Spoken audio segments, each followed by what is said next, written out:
Talafalava maloro soifua o talafo o le radio Samoa. Ua rapata iana Iran ia Amerika ta walane le Islamic Revolutionary Guard Corps po le IRGC o le aolato taliane i ospa inga e pe ona whaia e Amerika i no fuanga e whanane ei missiles a Iran e meise o waa o lo o le Strait of Hormuz.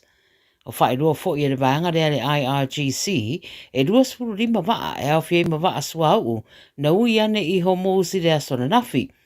O lo riputia pere wha wau o tara noa ngā sui o mano e nua, ma o toi maua sina psauta inga re interneti tonu Iran, taru se teimi umi na motisi ai.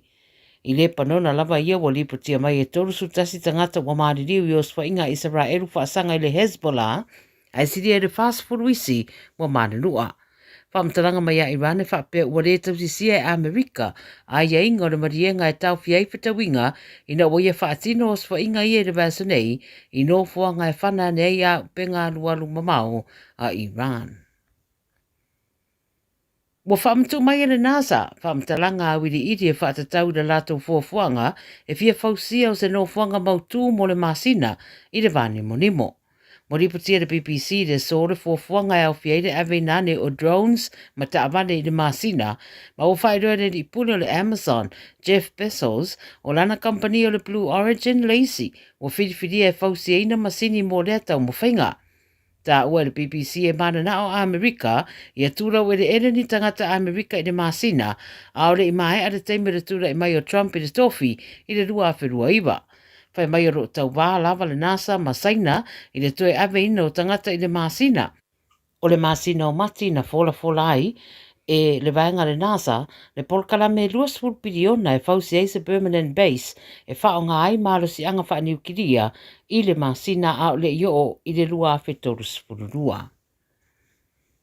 I Bangladesh, e siri ere rima sa rauta maiti wa masarumia ma whaamaunia fo i le awhiere misela wa maari riu, pe ona whaeroa le mtanga ruenga o soifua mararoina le tunuu.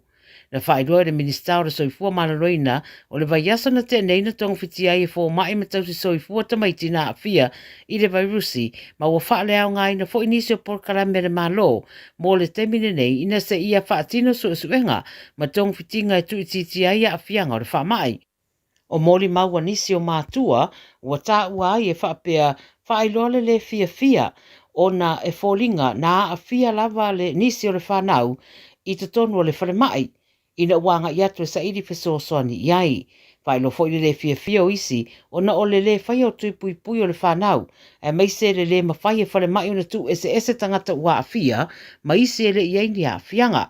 O siria le titi le rua masina, a wa o le au whae le au a fia le siria le ono sa furu wafe, Bangladesh lava ia.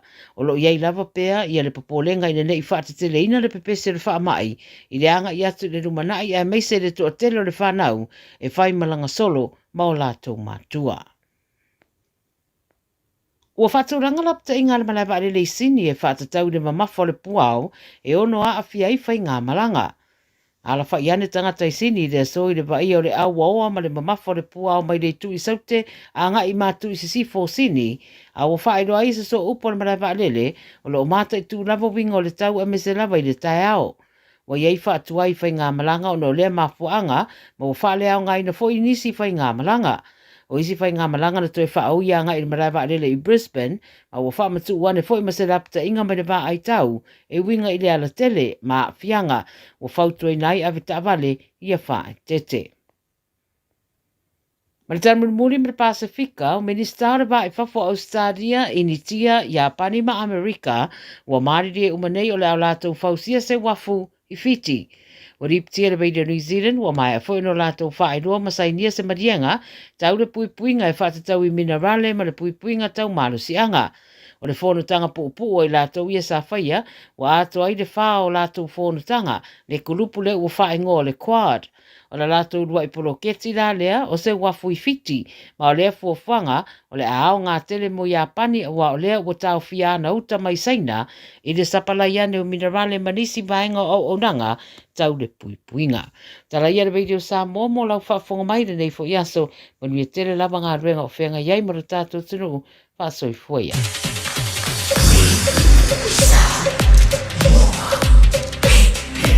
Radio Samoa. Faiva tu, amo. Ata e ia fwa moa. Ta e tutono la pisi e la fo iai mea ai. Ai le o le pini la pisi maasani. Leanga ni ai masi vaenga o mea ai maona la pisi. E wha ama umaua. Ta ama ki Turuki, all together, Auckland. Sunga, o whenga whakao elo ka wale fo maunga Max Ila. Senga o ka amilo e au kilangi. Mo koe foi mai lava i o Tara i le Tire World and Auto Limited. Lea ma o aiso skoi ngā meg ma pau ka wale. A ole me Pico City. E ngā le lua lima ka alalwa ia so le kokong. Le Tire World and Auto Limited e te moa i ta wale ma pau tau ngō fia ia New Zealand antoa. Mo fo i se ti mag wheels mo so se tu ai ngā ta wale ma le telo isi au unanga. Warren Up Fitness i le na ole se fulu tala pia i wha i lo i eina e wha afafonga i le Radio Samoa i nei wha abitoa. Talia wins quotes, cue cards, maisi. Walang Lola Tire World and Auto Limited i le lua fitu tasi tolu o mo pau ta avale. O le lua fitu wha tolu lua o mo le fale inisinia.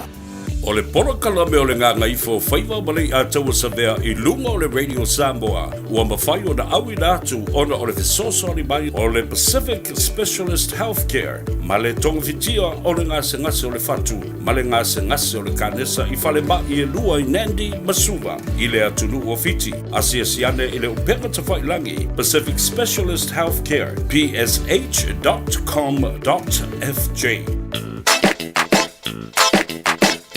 Eva mai pea I the radio kasi lima I wakolu amo.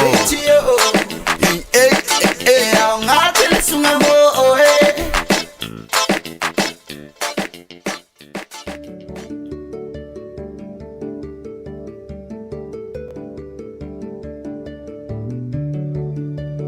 Ia, talofa lava le paia mawalunga o le whaafonga tāpua I Samoa le atunu pele. Ia, mai se foi.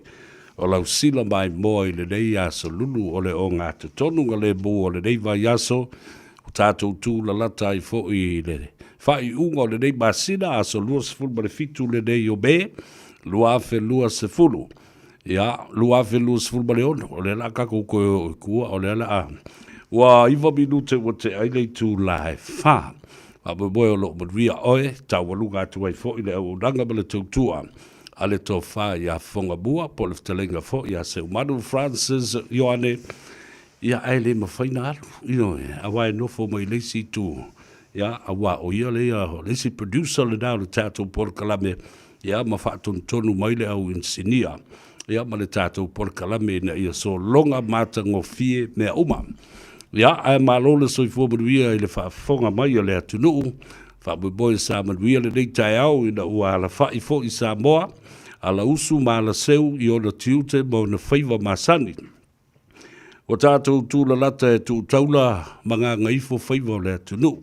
Pei o na masani ai, ia o le whaapoponga fo I o le porkalabe. Ngā ngaifo Faiva o Samoa, ia e maise le malu I fale. E pei o na e masani ai lau mai mua mai. I nisi fo I o fafonga o le tātou porkalabe, pei o na iaile fale tua, ia e mele palamo, ia o se tasi o fale tua. Ia o lo avea foi ia ma so ni tele le tatu wotunu ile sa ilinga o se fale ia po o se malta po o se lawa foi e mapu matua ia le atunu o ia le nai faia ia fesota inga foi ma fale tupe ia e fa tupe e lo fa moe ia i se teimi fa lawi loa foi ia lana telefoni ia mahala foi o fesota inga e maua ai ia le avanoa le lei, tau te talanoa ai ma whaasoa, ia a wale wha moe o tātou a inga. Ia o le atuli le tātou teimi, o na, ia I fo I tuangia o le fonga o le tātou pole kalambe. Ia ma seisi fo I mahalo, o lo muli mai ai. Ia o na wha wau o tuai leo le wha tālofa, I le lo le tātou o tunu umo tūlanga wha lupe. Ia whatalo fatu e mele, mahalo le soifu o bia, aftai le tua o le vava I atu suru o le tino. Ia alo maua fo I lo soifu a lao le lei, aftai mo ngā ruenga o lo whenga iai. Ia ai a fio bai le tāpore kalame ma le whaapoponga le nei vai aso o le malu I fale. Whatalo fatu whaila o fionga le ata o savele nei a fiafi ia. E mana ia fo I le titi loto na fo ia soifu manuela o fionga. Ile nei a fiafi ia malo lava le mo le whaatsautaina o le tātou pōkalame vai aso taitasi e whapea fo i Radio Samoa mo le tautua pei le mamalo le atunu. Ma lo la pale ya male anga I mai fo le tapol kalabe wa sila mai. E ui ai nei tonu le potu e fa malu lu fo ile wata to masini.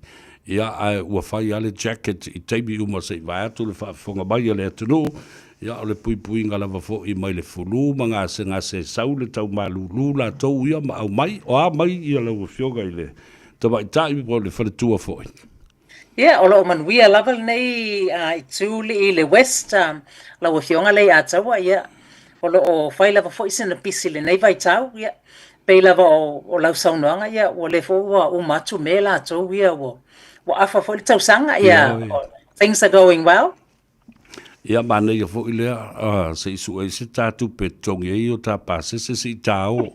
I le whai longa ina o le ona sfun ma le wha o le matua o le temo kalasi ma le tuto o tasi o le tātu o te nuu malona sa o le tonga. Ia a mawa ai atu nei le tau o pāsese. Ia ma le tele fo I o isi malanga ua wha lea o ngā ina ma ua cancel fo ilea. E le alu I lalo ia le pa ua pa ia le tau o pāsese fanga I lunga I le vāri monimo ia ui o lea. Amu iei lātou o lea mawhai o na malanga atu I lea fo I teimi wha apito o lea fo I o le tātou o tunu malo na tala wha solopito o ani fuanga aluan ma mao mo lea aso wha apito. Ia, ele teimi nei ele o iei lava le stelo se fuanga pe lava o lau saunuanga, ia. Anga kele sakakang kupe yo waka fialu fu lava Tano nofo so ini tupu e whai tā whala velavi. Sao. Ma tausi ai o tātou ainga. Ea, olo o iei pēr le sota inga o lau fionga I le whalitua manisi o le tātou tunu olo o wala au atu ia ma whasiring ia fo ia lau ngā luenga ia me se fo I se whasosoani le sailinga o tupe, whaatupe ai ia le sailinga o se whale mo ainga. Yeah, pe lava o lau saunoanga o loo tele lava I le mamalu le tunu ule iai there's a mixture of first home buyers. Iai fo I sina wala au mai le lo Wellington ia makalai stete foi. So o lea lava iai le first home buyers pe o le sivaenga le o tele na mato mai tawina o nai tato matua foi le o leva ona I nei o iai lato fale there's a lot of equity o mana o e fale leia ia lato fale. Pe whaatau fo is a property for lato walo ma whanau, so there's a lot of home improvements or maybe building a second dwelling or po extend o fia mana na for you extend lato fale awai say host say your grandchildren le whai mai lava it's tono ainga. So yes, we are still seeing a lot of our people come through through our program ile nei vai taua Malo whaftai em whai ona e sao noa o ali mea tātala no mo po lal mea ta o le equity ina ia whamanino I le tunu ai mulmuli atu ali fasili o lea le mea mawhai ona wha o ngā ia I le mea le ta o le equity. Ia, tā ua fo ia o le fasili ona o lea lava ia I lava le malu le tunu e vili mea pe se kau wha mangingo mai lava le mea o ka o le equity ea po lea ea. Ia tusa o le equity o le vaenga le o lau whale you basically own sona whaataitainga. A whape o le value po o le how o le value lo whale le ye le taimine e valu se la wafe I le maketi. Ai o lau mo kesi lai to toe po any funds that are owing lena e wha o ngā ina lo whale as security. So o lau mo kesi lai o le taimine e lua se la wafe. O lona winga o le ese senga o le value lo whale ma lau mo kesi lai o le vaenga le sa o le equity. Ai mana tua foi a whapea o le o tātou le bank e whaonga le equity. The bank will only use up to 80%. Right. Wa man tua foi e ta tau lava na iei le lua se 40% le to tono le bank as their security. So a whapea o le tātou equity la iei for the value le whale lea from the value valu se la wafe lau mo kese se la wafe you've got 700,000 equity. Ele mawhailana whaonga o mai tātou le equity lea nai te saulava na iei le 2% left within the bank.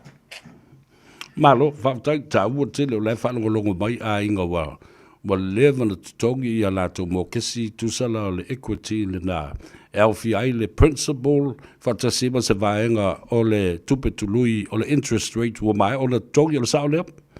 Yeah, wa fo ye ya va me mawhai na increase ai lo equity le o le vave lava na pay down lo tupelena na no mai po le principal and plus o le appreciation for le value lo fale over the years. O vaenga ye mawhai na increase le equity o le tato fale. So yes, it's our tele tulanga le, so it's alu lava ilunga le value o le tato fale, so long as we're not keep borrowing against the value as the value goes up.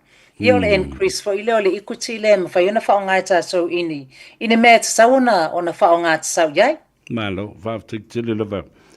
Ta ua tele wau te wawa ai ai le tele o isi ai nga ia lato properties ia po lato fale motu ia po fale fo i o lae ua ia lato equity o tangata nei e whaingo fie tele o na tali mai ai le fale tupe se taimi wha tope ini wha lave lave wha fo se i fo ia a mai se fo i o le malanga e se atu male tunu ini wha lave lave o tutupu i Samoa po isi fo ia tunu o le langi o se whainga le lei. Ai e whawhewhea la o na papai o ulima i o ma o whao ngā ina la le tupe lea o le equity o le ufale lea o lo iai nei.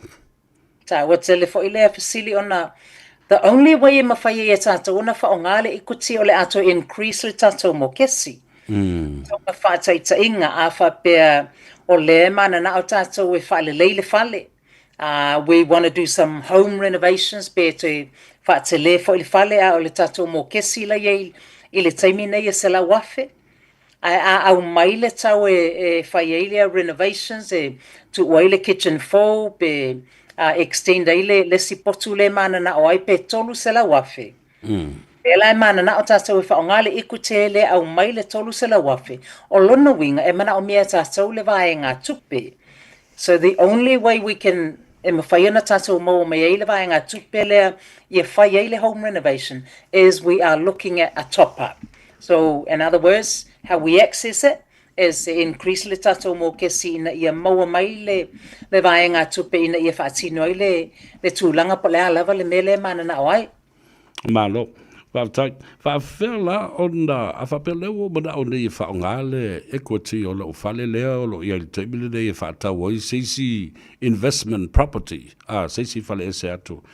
O e whawhela whaine mea le na a o le asa u whautuanga e tu sai ma le whai o le transaction lea. E le tu whaatasia pe o le mokesi o whale umane i e lua i le whale tupe lava e tasi pe e te whautua ina ia ese whale tupe e deal ma mokesi o whale nei i e lua. Yeah, tā ua i o le tūlanga o le mele tā ua i le whaonga se mortgage advisor. Ona then e mawhai ana mātou whaamatala po o le ale benefiti mo o e tu whaatasi le pankitasi. Po le a fo le benefiti pe a whapea mana na o espiliki. O la mātou, my recommendation is separate the two. Yeah, a wana i tu whaatasia le mokesi o le whale le iei nei, or the family home, ma le home le o le investment properties. Then we recommend there are two different banks. O le mafuanga o le tūlanga, ona a whape o le latu whaatasile o la whaataule investment property, we keep it with one bank. The bank will link both your properties as security for the overall funds. O lona winga o le tūlanga a alu I luma le manao o e whaatau ese atu le sifale. E koe reassess a toa lava le bank low situation. Yeah, tupe maua. Yes, so which means in some cases, a whape o lena e wha moe au mai ese se la wafe mai le whale le la a whaatau ese e whai ese si me te manao ai. A whape te ti lotu le bank e le reassessment le wawhai e le ngā whatia pe le they won't have enough security on the remaining security property. Yeah, the bank has the right to keep all the proceeds.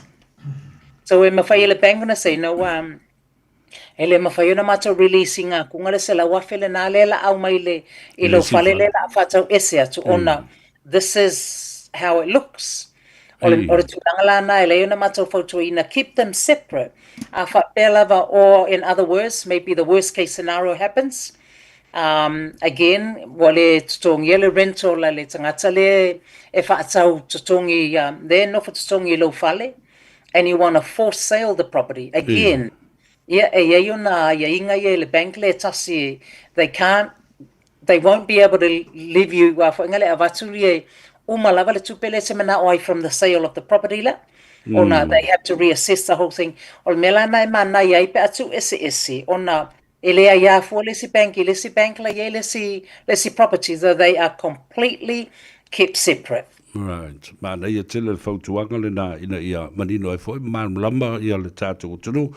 Ai ta ua tele la ile whaafonga mai e Samoa ma le tō tele o lo ia ina unau ta inga e whaia se mea whapea whaia na loan mai i le whale tupe tasi ia mō kesi uma i elua ia lea utou whaafonga mai i le whautuanga ua avatu mai i le fionga i le whonga le tātou por Kalambe e mele palamo o lana telefoni o le olu fitu valu tolu fitu valu wha valu o na tau tsile fo i lungo le tātou screen tango e vane se fas pepa tusi le iei le fai numera tu ulo ya mama papa ma grandma po grandpa ia laiti no la iei le se leni a whatever na tala noa foi i se fuafuanga mo se fale mo le lumana ia po se investment property fo i mo le ainga wala aulo e mele o le mortgage advisor if so sani ia te oe le tulanga le na. Finally, ava pela le o whaatau nei se fale lo da lua. Whaonga ai le equity. Mana o mia e au se fautuanga whaale tula whono, ia po se lo ia fo i e mawhai o na whasoso ni mai, ai mafua i se auna e mana o mia tele ia le fautuanga whaale tula whono mai lo ia. Yeah. It's a for ia le tulanga o e mantua le la whaatau le whale fau. We're looking at buying a new property. So it's a taimila mai e whaatawai so property full, be or you are switching banks o lela sui le bank le ave yeilo mo kesi, you will always need legal advice. O na mantua fo yo le mana o miele lo ia ina ia register or as a new owner on the property. Yeah. And o lesi fo I mea ta ua tele before you are registered as the new owner. Ia e tilo iei le lo ia I tūlanga ma ia inga I tatau na iei. I le whale fau la e whaatau. So even if it's le investment property, but it's your first home, it's a ua te lele tūlanga le, you must have a lawyer or a solicitor e mawhaiona latu a watu fautuanga ma ia tilo I tūlanga ese whaatu la whono. Ina ia pui ai le mamalu le tunu. E pui ai oe awa, this is the biggest investment financially anybody would do. So it's awa te lele tūlanga lea, yes, you must have independent legal advice. Ma lo whakatei tele lau whioga le whale tua I le tāua tele o le tātala noanga ma le whaasoa a o whaafonga fo I le atunu ia toi whailo ifo le tā telefoni ia ma sau noanga muri mai lau whioga le whale tua o le tātau mamai e lea ma le nganga whaaloalo. Ia, ma lo lava lau whionga le atau le nia fiafi ia ai pei lava o le tātou tala noanga masani ai ai lava se fisili se mea fia wha manino a tili ia awa le matamule vili mai o le matou o unanga lava ina ia wha malama ia tūlanga ese ina ia sosoani le mamalu le tunu o le telefoni o le o lua fitu valu tolu fitu valu wha valu o pe emaili mai po ia te ono emele.palamo@loanmarket.co.nz ia manuia tele ia malolonga o le afiafi tātou toe talanofo I le vai asfo. Whawtei tele lawa e mele, ia whapena fo se le ngona, manuia tele ngā luenga lo tau whamai, o le nei a fiafi, ia ai alo whātu mō lau whionga le whaletua, whapena fo I o na maua se awanoa e whaafonga I le atunu, umawala watu I lau telefoni, o lua fitu, valu tolu fitu, valu wha, valu o, wheinoa I le vai a safou, pe a te I atu I ai le soifua, le anga le leio le atua e wha soifua I o mo le temnei. Soifua. Ia le nā, tau lunga atua I le talanoanga foi, ma le whaletua stasi foi I o whonga o le tātou pol kalame o le malu I fale, o le sa I linga o se fale, se maota po se lawa mō tātou ainga. Ia, e te wala au I le telefoni le nā I le whaletua ia e mele, iai I le tomai ma le anga waa whapitoa. E mawhai o na whasoso ni atuai I whasota inga ma whale tupe ese. Ia, e whai i lau whiriwhiringa, po whele tupe e whai ngō fie, a whele tupe maulalo lo na interest rate, ia po le tupe tulu i toki, ia na walau telefoni o lua fitu, valu tolu fitu, valu wha, valu o. Ora o mai le wha ua wina o le wha talofa, ia ma le wha wheloa i fo i le atunu, awa, le a peo o vai atu a whai ua ngai mai ia le isi a tātou malo wha alologia le sunga ia Thomas o le ali i kamuta ia po o le ali i a faufale ia po o le matua o Faiva ia o le uputa ua le nā o le matua o Faiva o le whaatalo whaatuai ma le nganga whaalalo i lau sunga Thomas fia fo le loto ma le nganga ua toi maua le nei a wanoa ia tāte toi wheloa iai ia ma whita pai ma lau lua fsila whai i pe au bangalungalu o le ea ia sumaia ma talamaia au i le tāpura kalame o le malu i whale le nei e fiafi malole soifua manuia. Alpha Sevilla, it's good to be here again, brother. It's good to see your lovely face as always. Thank you. Well, likewise, my brother. For sure, it's always a pleasure to speak with you and to catch up with you again. Now and then, I always see your beautiful truck with the logo on it, Auckland's Builders Blueprint, down at our side, inbound Mount Tarpon. I think Mount Tarpon with that Indian restaurant. I think it's one of your favorites because I see you quite often over there. Don't give away our location too much. Okay. But yeah, I might surprise you if I see your truck over there. I will walk straight into Just you come and say in and hello. we'll have a catch up there anytime. Ia, malo whaftai. O ha mai lau sunga i lere i o le matua o Faiva. Ia, ai mwese fo i o ngā ruenga o lo whenga iai mo lau sunga, Thomas. We're very good. Faftaila Vasili, we're doing very well. We've been very busy and fortunate. We're blessed to be busy during these times, and but it's always good to be here. It's always good to share knowledge with you, and also to see how we can help our people. Now, just before we get into our line of questions, but does the weather affect some of your jobs and the time frame and also the limitation of what you can actually do when it's sunny and when it's the weather is not so good and so kind to you?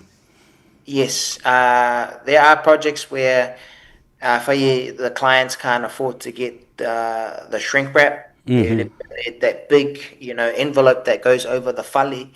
It does become a little bit challenging for the winter months.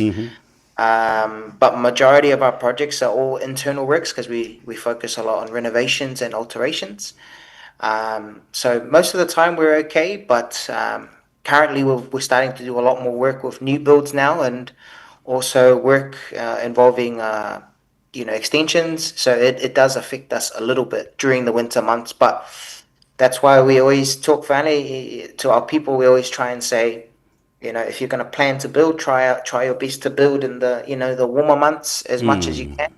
But it doesn't mean that will deter us from building in the winter months if needed. Yeah, malo. Ia mai ba fai fa na fetu na I po anga luenga volele e fai ba fa tau indoors ia fa pena fo inga luenga lo fa tino I fa. Now, I want to ask you something. If you want to convert a garage into a minor dwelling or a sleep out, would this need a license or a council consent? Yeah, time facility.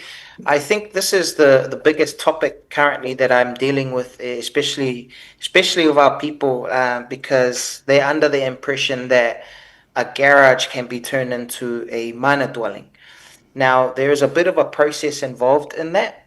You have to see if the garage itself is considered habitable by council. We need to find that in your property file. For example, they'll look at the foundation and they'll go, oh, is that foundation, are we able to build on top of that so we can put people in there?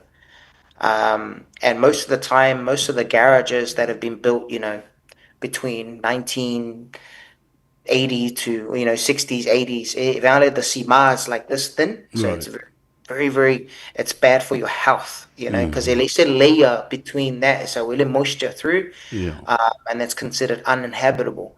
So most of the time, no, you can't convert your garage into a minor dwelling. If minor dwelling or minor dwelling is where you put your bathroom, a kitchen, facilities that you need to use, and then you have your sleep out. Now, in terms of a sleep out, if you have a garage and you want to convert that into a sleep out, there's nothing that there's no rule that to put jib in there or insulation and stuff like that. But there are still things that you need to do which you need someone to help you with. Sure, it's safe for you more because you may feel like the jib, insulation, and then you think, oh, it's fine. But in reality, you'll mold behind the insulation, the cavity between there, collect the moisture behind the walls, and all those little things that you just don't know about until you get someone to tell you the truth. So basically, all of this is for the safety not to be compromised. So Right. Because most of the time, most of the topics here I discuss with a lot of if I say consultation, a lot of the people say, oh, I just want to put mum and dad in the back. Like I mentioned to you many times, every time I come on the program, I would rather not do the work for you and save our reputation than to do the work for you just to get the work. So I always tell people, mom and dad at the back, you need to make sure that it's safe for their health. Now you're giving them a fast track to see Jesus. If you put them there, malulu, there's not enough heating in there, and there's mold that grows behind the jib if you don't do it properly. So if you want to convert your garage, it's fine, but you just got to do it the right way. Let's have nei lava I le matua Faiva pole li kamuta. Le sunga Thomas. A fai wa bada o e li liu pe sui a lo fale tavale I se no fuanga fo lele na o se minor dwelling po se be e fo lele na ona momoi ai pe bada o bia se le se ne le wo taua. E tau na bia se le se ne le ngai le talafe ngai. Mai te tau o na saunga le mu a whai lea te mana o whai se mea whapena ai tu i elito ina wana lo matua I tua e le tau I lewa sauno i Thomas wa wawe ai ona ma tutongi le ticket al to ina wana lo matua le tu ngā mau ai sea o le a le wawe whioti ona o le tūlanga o di ngase ai o wha amai o le a maua mai le tamai whale lewa mana o e tu ia I tua ina I sto ina masi o le matua a wale whai ala na mea sole Now, will a sleep out be cheaper than a minor dwelling? And what is the difference between those? Okay, like I mentioned just briefly before, a minor dwelling is somewhere where you have facilities, somewhere where you have a shower and a toilet, say too low. But a sleep out is just a room or just an area where you can have your family in if I say extension. So a minor dwelling also has what you call a development contribution that you pay on top of your section. So you pay council what we call development contribution. But a sleep out, you can have up to a certain square meter for a sleep out. So this is where it gets confusing. But it's cheaper to do a sleep out than it is to do a minor dwelling. But there's limitations to the size of an unconsented sleep out. Right. The limitations of an unconsented sleep out is 30 square meters, but you have to do it within a certain setbacks from your boundary or lo whanua. And only not a builder can tell you, or I can, because of what we do every day, but you have to see what we call a planner. They specialize in to do the positions of housing and things like that. So you need to talk to the right people to get the right information for this particular thing. And you do have those people working for you? Yes, so we no, they don't work for me personally, but we are a team of people For example, I am in my office now here in Mount Wellington. Right. We've got our planner just across from us over here, just across. They have their office just next to us. So our team is very close by, So if you want information when you come and see us here, I can just call our planner and just go, hey, my client Come wants over. to have a look at this. What do you think about this? And we can discuss those options very, Hello. very quickly, to make it easier. Streamline the process and then you've got your unconsented sleep outs with the government now. You can go up to unconsented minor dwelling, which you can build now without consent. It's up to 70 square meters, Right. but you still need to go through this normal process, but without council. But it's still the same thing. You still have to pay development contribution. You still have to pay for an architect. You still have to pay for design, and you still have to pay council fees, Right. but without the inspections. Does that make sense? Oh, yeah, of course Yeah. it does make sense. While Yeah. we're carrying out on with our conversation, whaabole se whaailo I fulava ia lau telefoni, whaabole ina ia mwhaio na tusi fwoi lalo e le mamalo le atunu, ia ma whaamau e lau telefoni, whaamole Thomas. Okay, so my mobile is Oluwatasi 555 Toluonofa. That's 021 558 364. And to Mamalo Tato Tunu from Mole, can you call me between the business hours of 7:30 a.m. to 5 p.m. from Mole? Yeah, Just because when I'm at home with my daughter at 7 p.m., sometimes I get the random phone calls. Yes, of course. You need time to, to recoup and rejuvenate. Yes. A whapela o mana o e whaau popo seisi potu moe I lo whale leo I nei ia po se ainga wholele an en-suite to my home.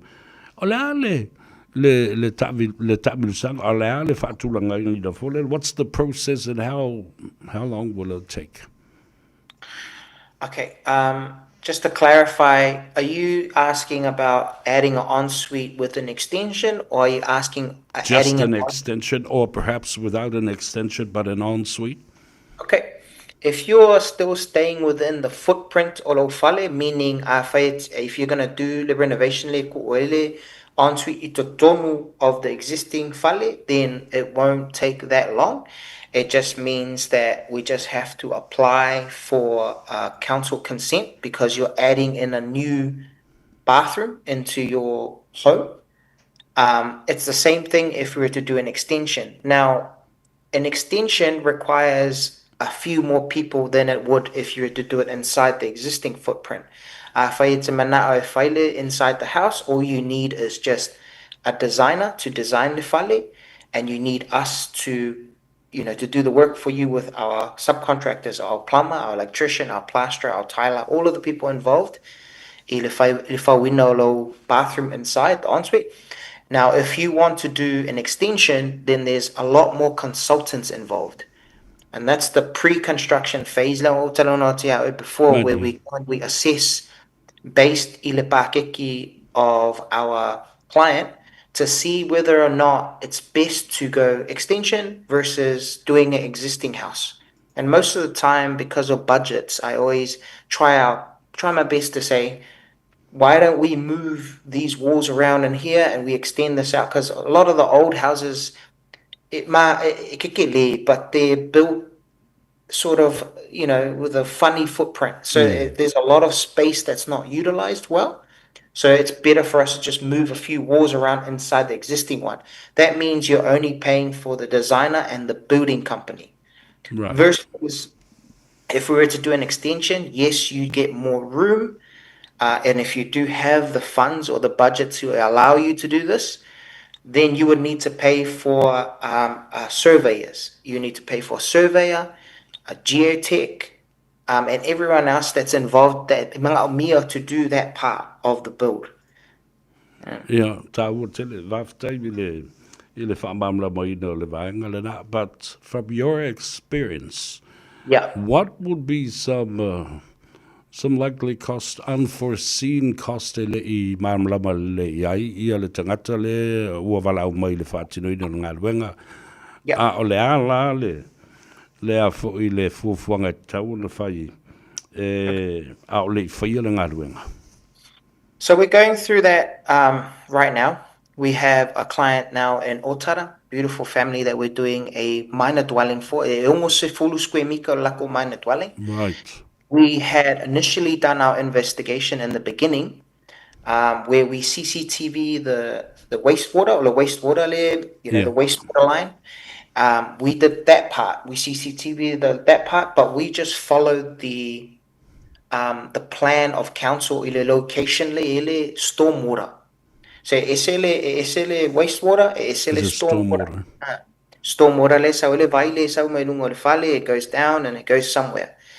Now we had our drain layer dig it up ile location le mark ile council plans, but we didn't CCTV this particular part. And now it's popped up and we found that stormwater line is actually Waleanga stormwater line, the existing one. Yeah. So he's been sitting there on this fale with a damaged stormwater line all these years. So they're probably wondering why it's leaky and underneath the ground, why there's some wet patches in areas, but Waleanga le paipa lea. So to do that, that's an unforeseen work that we didn't allow for. And this is the part where I mentioned before that you always got to be honest with people and transparent. And we stopped the work, and the process was we spoke to the family first. Obviously, we deal with Emilia as well. She's a great mortgage broker for our people because she understands that these are the things that you need to allow contingencies for. But that's the only real part for us that we can never see, because anything underneath the ground is always a little bit hard to assess. Right. Unless the client is willing to pay an upfront fee in order to, minimize the risk of the build, the duration of the build. So, for example, I'll say, hey, do you want to pay for CCTV upfront now? It's a little bit more money upfront now. You may pay $1,200, but it could save you $6,000 in the end. Mm-hmm. So initial investment finally, just so you can cover all your cross your T's and C's in the beginning, just to make sure, and it will save you a lot of money in the end. Malo whaftaitele. Mai, o te manatu fo se vaenga sili nao le tāua tele, Thomas o le whamaoni i le tō vānu no fo i matangata wā, because I know this is the process that you go through. You sit down with your clients and explain to them the whole process, and also help them with their sort of sorting out their budget. Matango fie fo ile malama o le relationship, a healthy relationship between yourselves and also your clients can create that trust within you and also them as well. Yeah, that's right. It's very important. And the number one is people just want to be certain in something. Right. They just want to know that the money that they're going to put in, that's what it's going to cost. And we have that conversation right in the beginning. We say, this is what it's going to cost, the build from we call it the vertical part where it's from the ground up. It's going to cost this much. We always fix that price. Sometimes for us as a building company, this gave me because of how we have this guarantee. I say, this is the price, this is what we've allowed for, and if we make a mistake, then always I wear that because of my word. Clients. But the things underneath the ground, I always say to them in the beginning, I don't know anything below the ground. I don't. Even after the testing, you have your geotech. For example, there's another project that happened over in Mangere where the geotech came and it's called pothole testing. It tests the ground to see if any contaminated soil on the ground. Mga test geotech, if I'm a geotech engineer, everything is fine. Don't worry, there's no problems. I first dig and contamination. So sometimes even with your processes, even with all the the best you can do to try and minimize the risk. There's always risk in construction. So you're always going to make sure you have contingency. And we always tell our clients that you have a minimum is always good to have 10%, but if you can have, between 10 to 20 put aside just in case, that's always a good amount to have on top of your contract value. Yeah, but not only that, you also try to minimize the risk of not only for you and the company, but also for your clients as well. Now, and that comes to the last question I have. Let's say Singala Leolo company. Now, why is your company's point of difference between you and other companies doing the same work that you do? Oh, there's two. It's certainty and transparency. It's very simple. You have to be honest with people. You can't give false numbers to people to win work, because that's very dangerous, especially in our industry. Because a simple way to put it is, a whaia that needs to be built for $350,000, but you price it for $250,000. There's still $100,000 that's missing. And if you do that to somebody, to a family, you know that you're not going to be able to finish this house. You know that when you price it. But people do that because they just want to win the work and more to come into the company. So that's number one, is certainty. You need to be certain in the numbers that you give to people. And we're very, very confident in what we do because of our process. We learned our process not by learning from other people. We learned our process through our own failures. Company, we lost money on, the ones we made mistakes on. And, so we know when we look into it, we go into a job, we say, this is the amount that it needs to cost, even with all the increases. There's a war going on right now. There's increases in materials happening every year. But we're certain that we're in line with the market. We're in line with our suppliers. We talk to everyone in our industry. So we're very, very certain that what we say is what it's going to be. And number two is transparency. Transparency means honesty with with everyone. Yes. In the truth, telling them this is what it should be, rather than trying to make people happy and justify something justify certain things. And so that's what I think, that's what keeps us different. And also for us as well is, we're transparent and certain that when you have a look at our work, you can come and have a look at current projects that are live and going right now. Fantastic. And, our experience is, my experience is I'm a builder. I'm a builder first before I became, the director of my business, obviously. But I have experience on the ground with building from the ground up. So that's where the certainty comes from. That's where the experience comes from. The people that I surround myself with are very, very smart people as well. So I'm certain in that. Why second in charge in the business, chief of operations, he's a qualified quantity surveyor. So he's a very smart man. So I know that when we give the numbers, it's what it should be. It's in line with what we believe in. So. Yeah, so I think it's those two things for us, is certainty and transparency. Transparency. Tele ole certainty, ole whaamautuina ma le whaamausali lea o le whaatuotuanga, o le client ma le tangata i le ngā luenga lea la whaatino. O le upu leo le transparency, ina ia I loa umatu bea I lalo le mūtingi o le la. You can see through the whole project, walking through your client with the project, e malama le lei ia mai loa le lei mea o le a whaatino, ma o I lona taunu unga le lei e manau mia. I'm proud of your work, my brother, and thank you so much for sharing knowledge. And people are listening. And not only that, they are very proud because not only you are sharing this knowledge and your company, your business, your experience in Samoa, I le tātou lavangangana, e mawhai o na whaalongolongo, mamala malamba I o tātou tangata, e mese o tātou ta mamtina mātutua. Ia, o lo iaia lātou tupe, o lo o fia I loa po fea e a ngā ia I e whao ngā ia lātou tupe, e lātou te fia mana o mias tangata whātuatua ina. e ave I ai I le lato trust e pei o lau sunga Thomas. Thank you so much for sharing that with us and our families and people that are listening in tonight. Ia, taimi murumuri e matuai le avanoa. Ia, e te sau no ai foi I le tāua tele o lau foi au unanga. Ia whapea foi le whaalau lo le tā telefoni. E whaso tai e tua I atua. Ia le tā tau mawai. I le ama le nganga whaafitai. Tay Lover, again, thank you so much, Sabea. Thank you so much for the opportunity to be here. It is always a pleasure to share knowledge with our people, and it's always a pleasure talking to you. Thank you. I know you're one of the one of the top guys in my opinion in radio, and I always love talking to you and your experience and your knowledge as well, which is great for us. So thank you so much. Thank you for the opportunity. Thank you, Radio Samoa. It's always a pleasure.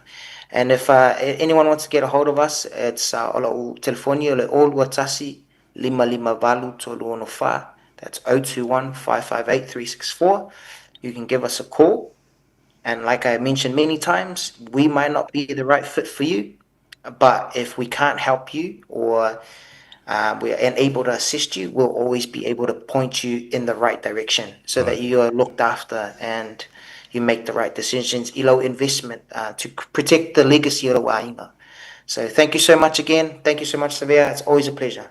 Thank you, my brother. Always a pleasure as well. We look forward to catching up with you at the same time sometime next week, if you're not busy. But at this point, we are tele level day of Yafi, Yamafama, we are for the tour, Itiute, Faiva, Yamasanga to look either man, Malamba, Fatino, and Alwenga, Mafa, Walto, Tua, Iotatu, Tangata, Fasuifo, Yomoltem. There you have it, ladies and gentlemen. You're a professional in his right, and I can tell you, such a wonderful young man, a very handsome dude as well, and very knowledgeable of the work he does for our people as a qualified carpenter, qualified master builder, in every sense of the word. And I always enjoy, and I wish, this is the thing that I always wish for all our young people listening and tuning in at the same time. Ya, ele na o le loia, ele na o le fomai, ele na o le suetusi, ele na o isi ngā ruenga. E ia il tangata e vele pasi, e il tangata e vele lori, e il tangata e whaia le fale. E il tangata e sua ina le ele, e whaia le ele tise, e whaia le sua vai, le palamba, ma le whai mōli. Ia mai la tau e pei o le, nei fo I alo Samoa, le sunga ia Thomas, o le matua o Faiva. Fau mai lava le fale, mai lava. Ai tala vau tangata. Ia mana tua fo I le amatanga sa matala no ai, ma fatu le titi, ma le pale o le nei fo I tamali. Aonga. Le leile aonga. Le lei le tūlanga sa o uina I mea mo le tūlanga whakamuta, whauwhale, ia lea lava ua. Whaatino lava lana ia pisinese. Ia o se tūlanga whiwhia le nā, im whai ai ona whaatu mawina le whaatu tuanga o tātou tangata. E mawhai ona lātou wala au ia I telefoni le sunga ia Thomas, le lii whauwhale, olu atasi 555 tolu ono wha. Olu atasi 555 tolu ono wha. Very proud of such people like Thomas, young men and women. O le lumanai leo tātou. Lisi la be malie le ai lesson le lasa o whanongolongo ai le press conference ale afionga ia vavasa maneia. Vavasa maneia Sir Winston Peters o le tiktai o le New Zealand First. Ale la o tala noa nei matama se winga i le mata upule o le faufale. Ma le toe whaupopo sisi vanga o lo fale. Ia po le faufo I o lo fale mai ai le tafu e ma le whawai se ia taua I le langi. Ai ina ua fsilingia Winston Peters I lana whaatalandoanga le lai le tai au ma le TV New Zealand. O nisi nei o vaenga o le na vatau o le tamaloa na whaalawi loa na le la. Au te matua whawhitai ai le nei fo I tamali. O le toia ina lava o toi ina. the master of all politicians. Faiva was a man of New Zealand first in the manifesto in the Fatlawi Loanda Lela. New Zealand retirement age for pension stays at 65 years old. Wale o mai le national mo isi o vanga fa mai o si i lo leono fitu. Au atu lista o sanga o le whainga palota o si i lo i le fitu valu, o i leono valu po le valu sefulu, po le fitu sefulu si i vava ai le ulo tangata. Ia lea la o tau whanua longo mai, e mana ia lava wai whaima whai atu ia. Ma ta upu fo i au ngā i New Zealand nei lango tātou le no fo i New Zealand. Wa vea fo i New Zealand mo tātou ai ngalona lua. Ai le ngata ile nā, o le tātou te ola i le tūla whono New Zealand. Ioe, ma le tamau a ingo New Zealand, o lea o lo whaasoa i o tātou lima. Ma tātou whanau, whamai. O le si tanga la lea o le tausanga e malo lo pensione ai tangata. O lea sa ono lima, o lea wasi i le ono fitu. Whamai le tala vawasa mana i le ai. E se le nā fuafuanga ma le nā tūla whono. E nofo pea i le ono sifulu lima. Ai ana wha pea o te pule i mea umanei. Pea utulai mai fo i a vea ma uma pale mea. E nofo i le ono sifulu po le ono lima. Po le ono tolu. A la lau mana i tātou manu malo retire i le ono sifulu ma lima. Whamai. Vaenga lona lua le manifesto New Zealand First. Ma vavasa manaya. Sir Winston Peters, New Zealand First said, I will buy back the Bank of New Zealand because all the profits from the Bank of New Zealand that was bought by Australia has all flown to the Tasman. Talana nā tau ina, mamai, au te tū mai loa.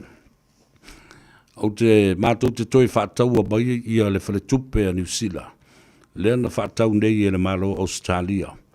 A le whale tupe a New Zealand. Ma toi whāfo i mai le whale tupe a New Zealand e na ia ngā ioi u mātou operate uma i to tonu o New Zealand. Ma toi a vea, ma aseta, ma mea tō tino ale malo. Wa tele profiti talu le whātau e New Zealand, le whaletupe o whātau e Australia, le whaletupe o New Zealand. Lele wa tawhi atu i Australia. E se le mana i o le nā fuafuanga. Awa, tasi le whaletupe o New Zealand na amatai i le tele o tausanga. The Bank of New Zealand. Muli ane la ia lea. Whātu, le si whaletupe a New Zealand. Le Kiwi Bank. I le teimi o le to ino Richard Preppel. Le sa lofa o lona whaletua o le tamaitai Samoa. Le ana whātua ai le whaletupe lea. Le New Zealand Kiwi Bank. Tasi le nā ana watau. Buy back the Bank of New Zealand. So much profit has flown to the Tasman and across the Tasman to Australia. For my lisi lavatau of Sir Winston Peters, there will be more benefits for the elderly. Le atele pensiona matele sisi le pensiona tangata matua wa malolo retire malolo manu malo ma isi benefiti pe ole TTF ole pasi tangata matua wa vatu le ono sfulu tausanga le matua TTF ole vaa no fongo fo ele ika wa ika ko ainga mo ele si va ai maka o ngisi o ko ainga punga alu le lo o so ko le pasi alu fu le pasi alu ku le lo i au kilangi punga e lunga o le va fo le alu wai heke petiti ele mo le tama va fo le alu o e rangi toto ia ma eva ia nga fiu ko ainga su ala kaka mai nga ia si tia benefiti o tangata matutua o iai o lātou mana onga tō mau. Beautiful.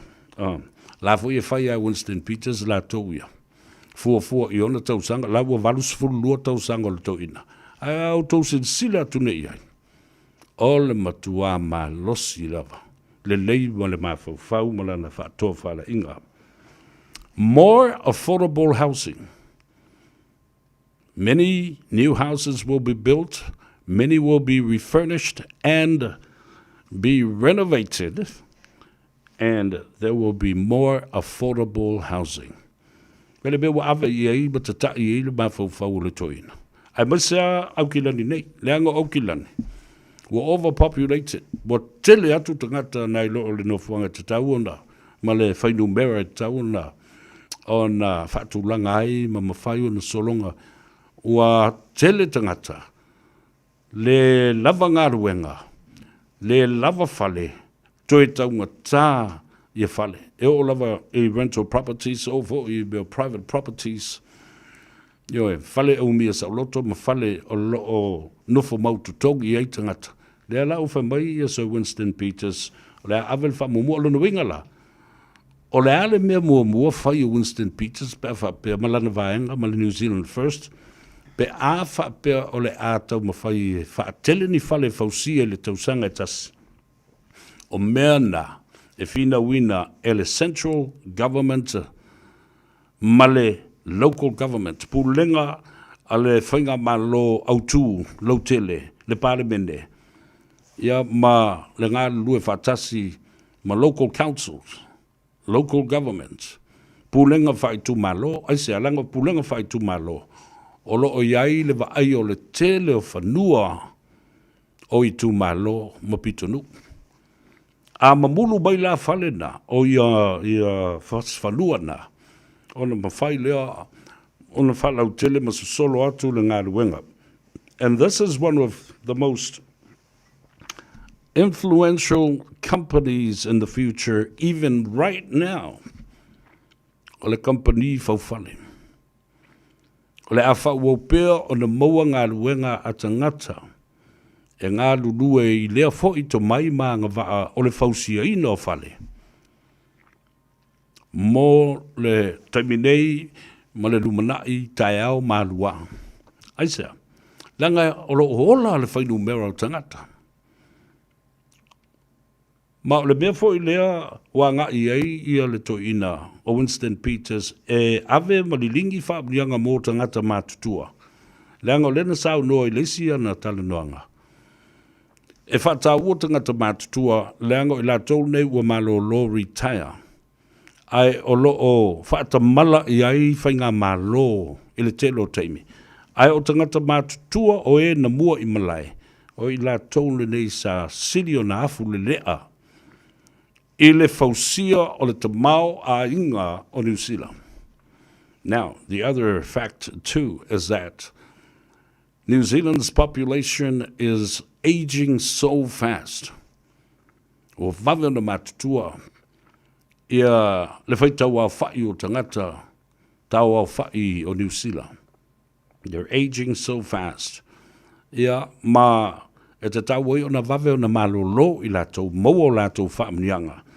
And provide that opportunity, lea na tu uai, ina ia wha umi teimi ngā lue i tangata matua whato a retire i leono fitu po le fitu se fulu. Create that space for employment for our younger generation right now. It's the opportunity that we need to create because we do not want a huge number of unemployed people in the backlog. Well, tō whafonga mai le tā ua tele o le mawhauwhau, ma le tō wha sa al toina. Whawawe malo lo mai o tātou tangata le ono sifuru ma lima ma le ono sifuru ma le fitu. E le toisi i e lunga le ono sifuru fitu i ngata le ono sifuru ma lima. Ia maua le awa noa le nai malo lo mai ei tātou mātutua ai a ngā i atu le tūpulanga ua whau uma universite. Ua uma mai a lātou wa onga I kolisi whapena fo I imatata ese. Create that employment space for those school leavers and school graduates from universities and technical studies. Beautiful. Ia malevaenga murimuri loa. Wala e wha solo mai lava ia le wha lawi loa Winston Peters I le anavatau o le New Zealand First. A great review, an overhaul of the New Zealand immigration policies, conventions, and protocols. Legislation. Toe au talu a toa le tula fono o fe malanga inga. A sa o le Winston Peters. Mo tele na faa le tonu faa iunga e fai ai I tangata Samoa. Au Samoa e fai lana whea ngai ngā wha le wo. Ia, e whai le whea ngai ngā wha le wo a tātou ma New Zealand. E le ai manisi a tunu ue whai e lātou whea ngai ngā wha pena. A o le whainga le whai e tātou e tu la whono o mea nei e whatangai le tātou visa ma whe malanga inga. O lo o tau mia I pēa ia whamurianga mo I tātou. O whawhia lo atu Helen Clark ma isi pāle bia o tuana I atu nei. E o atu e whaato ese I a Samoa ma lātou mea na whai I tātou talu maili tau sanga e whiwsalau valus fulma le lua. Ai maise o tau sanga atu I honu tua I lea whiwsalau fits fulu sa I o mai lea whiwsalau valus fulma le ivas fulu. Dawn raids. Tūli whatatata tau e meo ta I whauma mai lea maltūn mal national nawa I tau. And nothing has been done to serve the purpose of these past prime ministers going to Samoa and offering an apology, and there's no action to justify what they had done to us in the past. Le ai masagai uinga, e tali mai ai le lātou whātou e senga, ina ia tino mai le winga o le whātou e senga, I o tātou tangata. Te le whai atu la o tau le pua malafo I a New Zealand, au tau tala I lea mi o tonu. Langa le whātou a tātou o mai nei. Tau whāsao sao le toi whāfo I mai o le tātou sitiseni. Lea na momori mai le Privy Council I lana whai unga le awhi sa lau walis fuma lua. Aso sa fuma le whao se temba. Mana tua le lei nā mea. Ia. A o ile toi ina. Le lo ia. Na tū mo le nā whi naunga wha le tū la whono. Perkins. Na. Numo laso na whai ele wha aloa loe le. E le toi ina le nae mana tua aila na au ranga mana na tau tua o se li ilo ia sa fina wina le mata upule da. Ai whanau lo malisi o nefu. O vili atu lo ilo uso vai. Le ngō le nao le tama. Whai ngō le li ilo ia na ia fina wina le sit seni o Samoa na ia toi whafo I mai. Ia la lava. Wai ngō lava lau tama. Perky. Taua ia. Those are a piece of history and the legacy of people that helped Samoa with the love and unconditional love for our people. Ia le nana ia. La tātou wō le malolonga, tātou fo I mai wha wau le au nanga ma le tautua I ngā Gagaifo Faiva, ma le ia tau sa vea ma le tau whaia whangamua, Francis Ioana le tātou producer I le nei a fiafi, pe ato I fo I mai.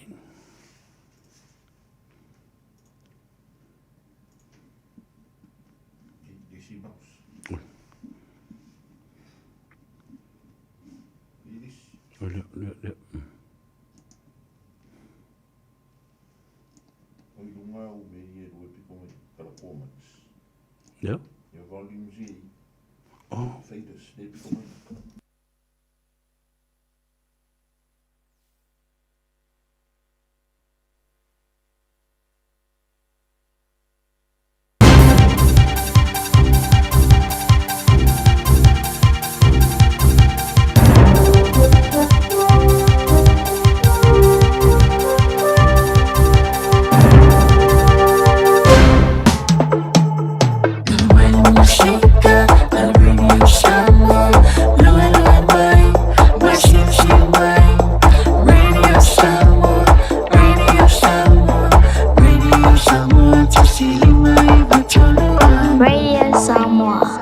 In this update, Reserve Bank Governor Anna Bremen is defending her captain's call to keep the official cash rate unchanged at 2.25%. One position on the 7-member Monetary Policy Committee is vacant. The current 6 were evenly split on whether to hike the rate, putting Bremen in the unusual position of making the final call. The governor says she made her own decision based on information in front of her. I looked at the upside risk to inflation and our main forecast. I also looked at growth, and I made an assessment on how I see these two forces. Talk of fiscal responsibility on the eve of Budget 2026. The big unveil tomorrow will expose details of when the books can return to surplus and cuts to free up cash to reinvest in areas judged priorities. It's the third budget helmed by Finance Minister Nicola Willis. Winston Peters is hinting there'll be rail investment.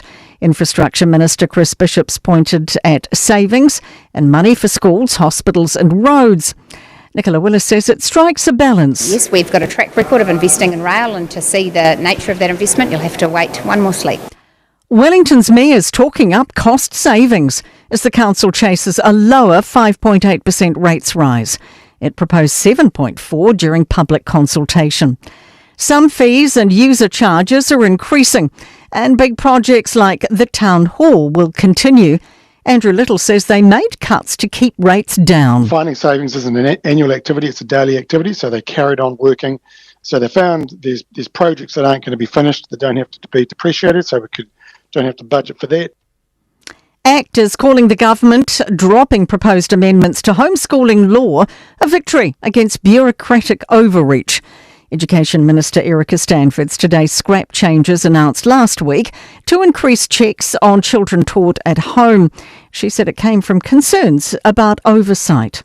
That's news. In sport, the 4 playoff-bound New Zealand Super Rugby sides have opted to rest and rotate in varying numbers for the last week of the regular season. Top seeds, the Hurricanes, and second, the Chiefs, have rested swathes of players for their games against the Crusaders and Blues. They also have a number of short-term injuries. The Crusaders, chasing a home playoff, have left Leicester Whainga-Anuku out as a precaution with an injury niggle. Anton Segner is the Blues captain for their visit to Hamilton. Wet weather could put a dampener on tonight's State of Origin League opener in Sydney. There's a strong chance of showers, even a possibility of a thunderstorm. Kick-offs at 10:05 tonight. And that is sport. I'm Raylene.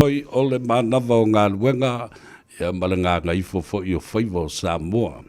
I le rei a solulu leo ngā tonu ngā le mū o le vai aso. Ia matawalunga tuai fo i matatu tala i vai whanua. I New Zealand i le ngangana Peritania. Toi whatalo whatu mo le nganga whalualo i le whafonga tāpua i le tunu. Mai se fo i lau sila mai moa i le rei a solulu. Tiu te mawhaiwa alo whilima. Tāwhenga iai ma le tunu i le rei aso atoa. Ia fo i umawa ai atu i whafo. Ia ua ngai mai i le pongisa mau whitia ai le whonga ele ele. Ia o le whaalawi loa lava le nā o le mamana o ngā ruenga le atua. Ua whaia mo i tātou. Le wawenga na whaia i le tai au. I na ua ala whai ia ma ala usu fo i Samoa i na ua malai fua mai whanunga le lei. I na ua whaatino i le atua le wawenga i a te oe maha. Fangu i a te oe, i a te au. Ina ua e wha longo. Ua tau sangi mai manu lele i lunga o funga o la au.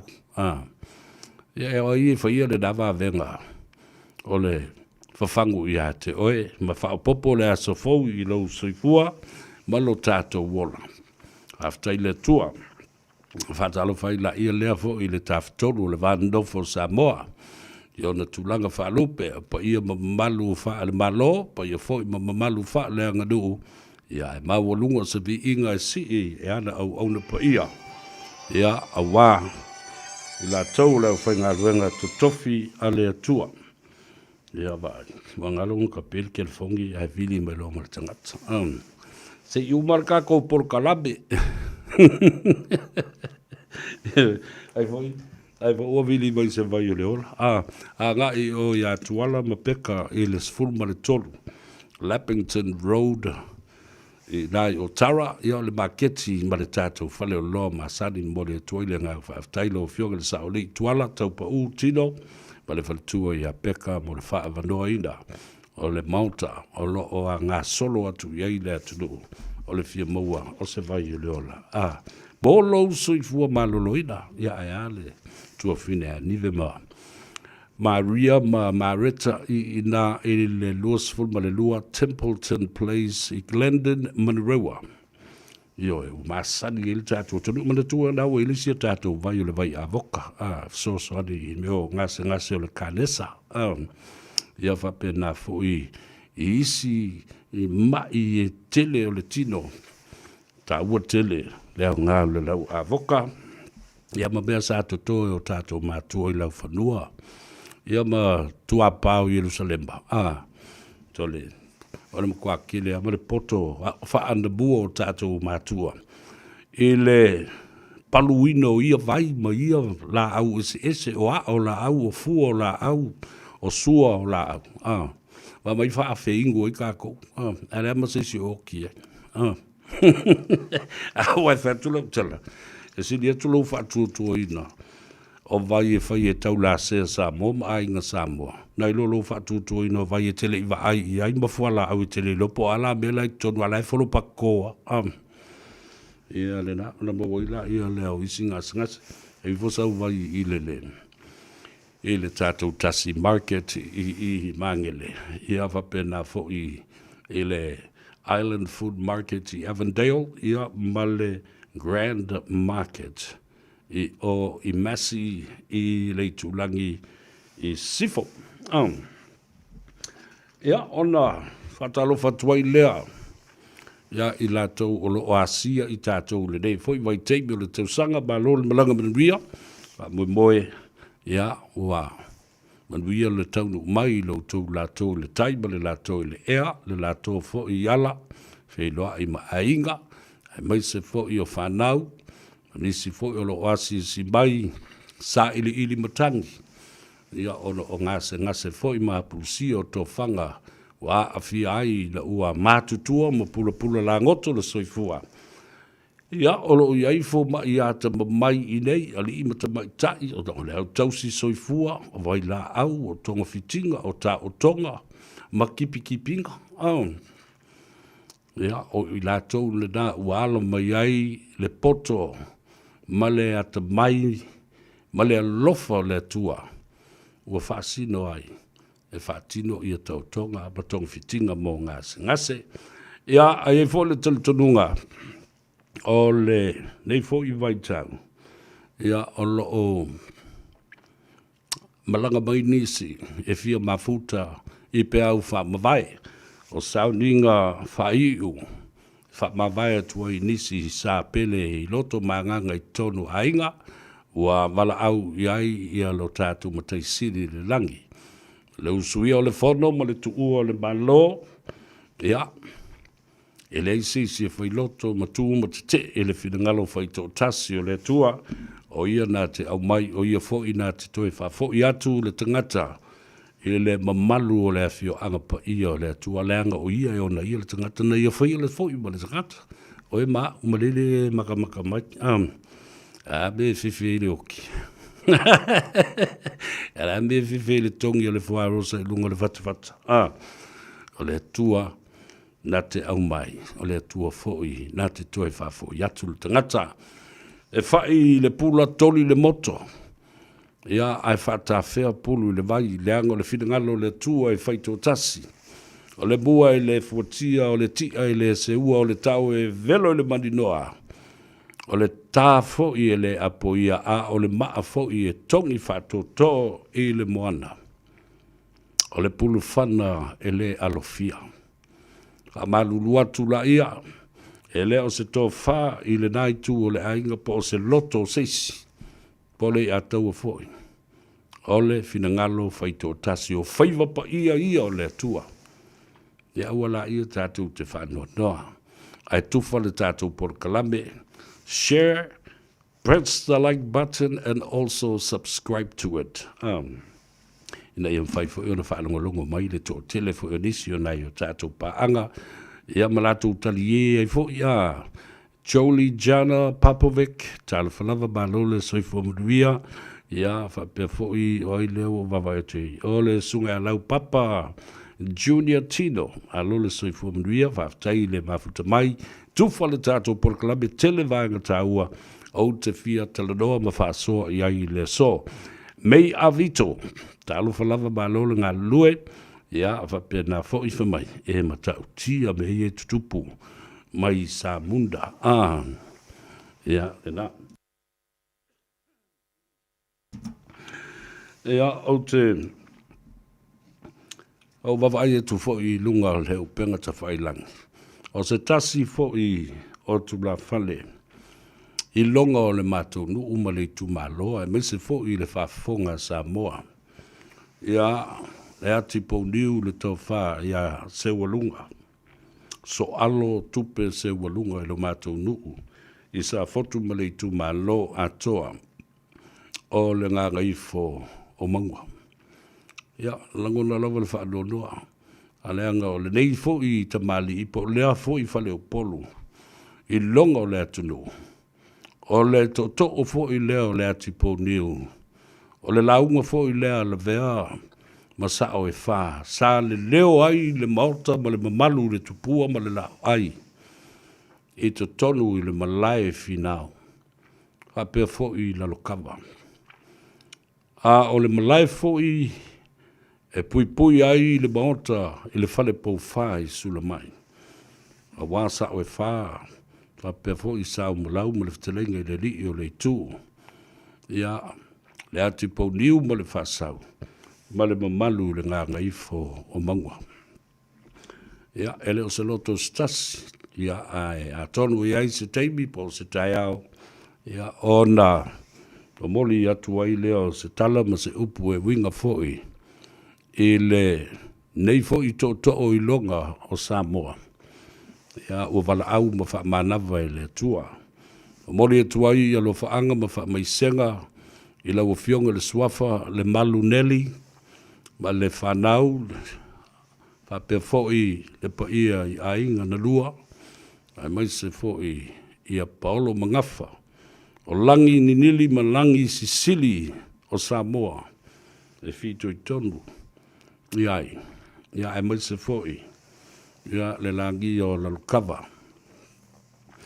A wā le siapo tala lau tele. O le te whaiwha o le salamasina i lau telenga so alo whapea foi le ainga sa pe star. Ia mai se foi o le mamalu. E le fale sa fule ma tau lau niu ma le lufi. Whapea foi le fale tangaloa. Ia, pea no whaiatu. Ia, o sola foi le neitu la fale. Ma le mea lofa le tua. O le ale mea lofa le tua. O le ngangana le anga o le tofi o le atua. O le atunu, o Samoa, o le tū malanaanga i whanua. Ai maise o le oa o lana ngangana e whasoa ai ia Samoa. E tausi ai le vānu nofo. E le mataitusi e na o le lua a o le upu e si pela ngofie. Ma wha leo ngofie. Le vānu nofo. Le vāta ngata, le vāta puia, le wheawa tai. O whea lava te anga i ai. E le mawhai ona e alu ai tia i le upu le nā.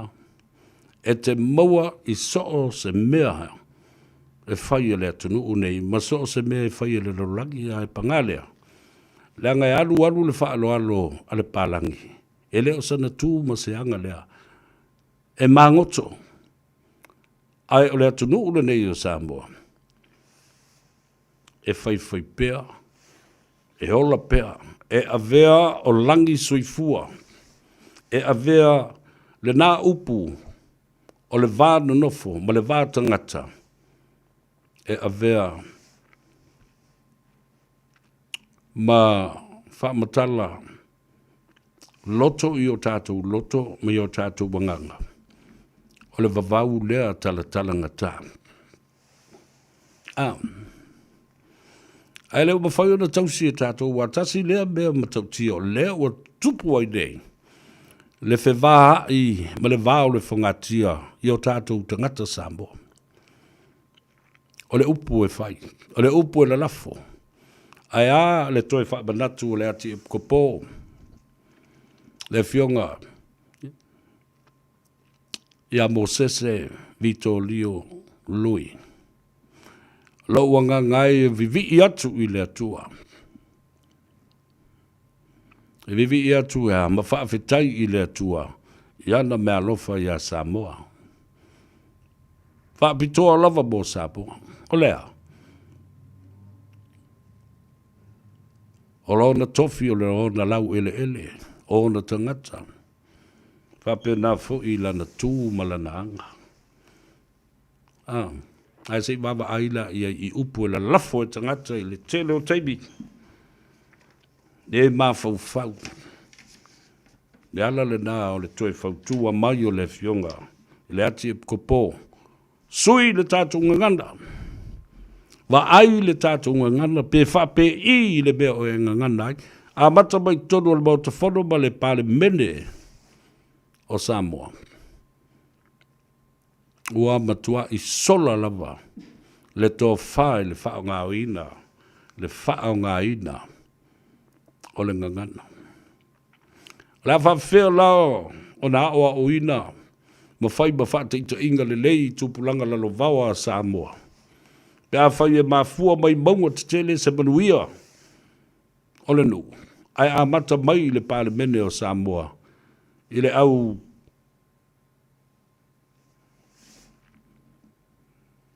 le pala lau vale lei. Le au whai upu māta ngā lei. Whai upu māso ā lei o lo iai tonui. A o tei tai o le atunu. O matai o le atunu. Se ei i tofi sili o na maululunga. E te uru whale ai i le pale mene o le whono sili o na maululunga le atunu. E le lei. E le lei. Talai vai whanua i le asuan le lae pe na li potia. E le sui o le Radio Samoa. Mai Samoa. A o lewa na tātou whanongolongo iai. Na mua tātou wo o i lunga upenga ta whailangi. A o le au mai le au unanga ma le tautua o tala tau longolongo le whionga e angara mo le mana. Auta ngā vai a tūmanu wao tipi auta ngā vai. I le matau tio mea i o lo tutupu. Ai whawhetai o wā o lea ele lewa nei. O le nā o lo iai mapoto moli futi afu e tasi to tonu o Samoa. O lo o iai leo the Australian Federal Police. O lo iai ma leo New Zealand. O lo iai leo Australia. O lo iai leo a tumotu umo le Pasifika. O le aunga aute ina ia ngalu lue whaatasi.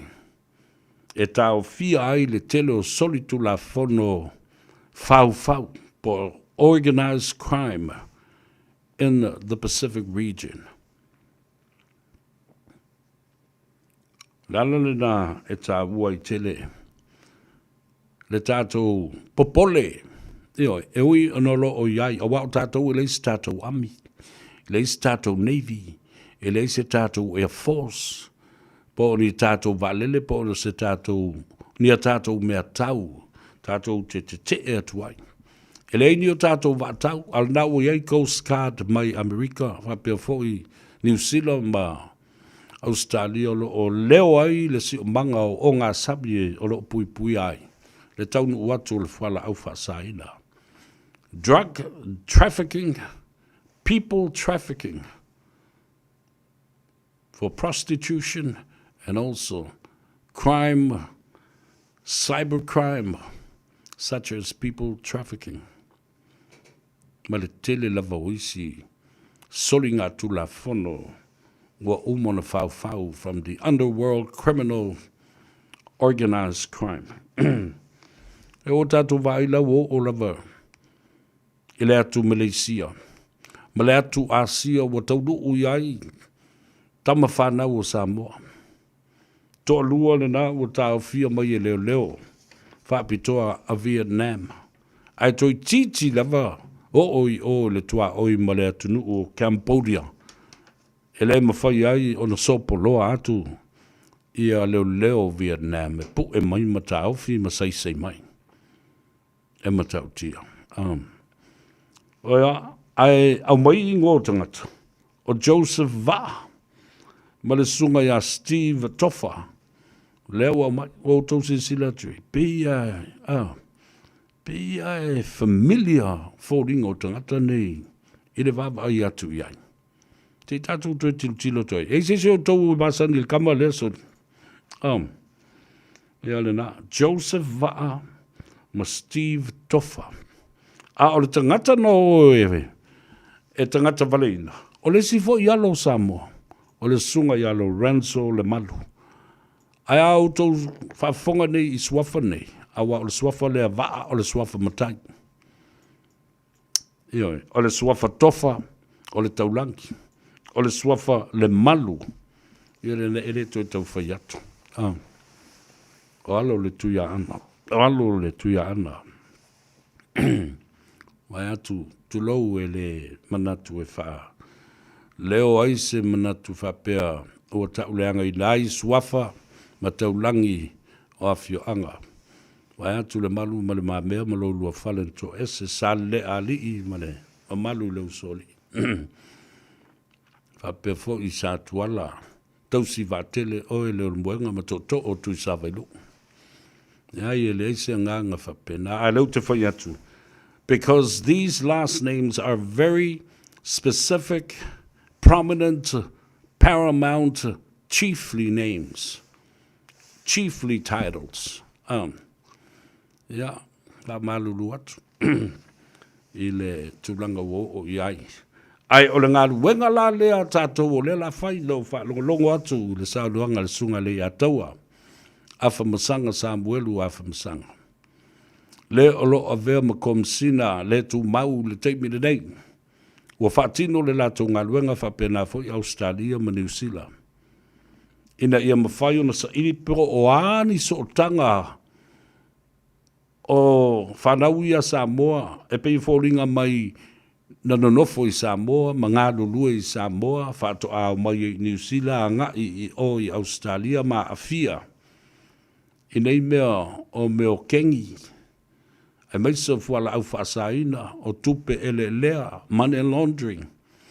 O meo ngā ioinga e whawhau po underworld criminal activities. Se ia o atuai I le tūlanga o le whaonga ina o a upenga ia po la au malos. Ma mawhai ai o no ese atu matu ua Australia in passports, po tus folau na whawhau, pena whai o whaasuri tū la whono. Fake passports. Ia. Dela watu nei o. Dela o tilo ia I leo se manu toi titi ale mau e leo. Ana sao I le tua oi lea the border of between Vietnam and also Cambodia. E whainga tā la tau I ona toi mua wai e leo mautino po I ai I se tū la whono whaavao ma lo. I le vao Vietnam ma Cambodia talu mai ia ma lea tunu fo Kampuchea. Talu mai I le tau o le Vietnam I la whiu se lau fitu fulusi o le fitu ono fitu valu. Le whai tau miliona fo I o fita a Amerika na ma liwai fita a New Zealand le Pasifika whapena fo I ma Australia.